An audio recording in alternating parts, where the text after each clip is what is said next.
ang media na ito pong medyang Jessica Soho, sinundan po ako, hinintay ako para ma-interview lang. Sinabi ko po ang lahat ng problema ng mga Aita, pati ang problema namin dito sa aming mayor. Alam po ninyo, iisa lang ang pinalitaw ni Jessica Soho. Isang salita lang. Ang dami kong sinabi, mayroon sigurong kalahating oras akong na-interview, pero noong ipalabas po niya ang salita ko, iisa lang pong salita pagkatapos kinatna. Mga bias pong reporter yan.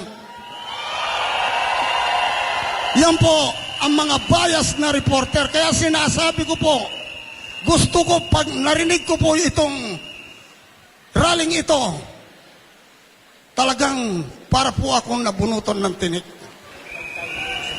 Para po akong nabunutan ng tinik sa aking sarili. Kasi pwede ko na pong sabihin ang nasa loob-looban ko. Pwede kong sabihin at ibulgar ang nangyayari na sistema po ngayon sa ating lipunan.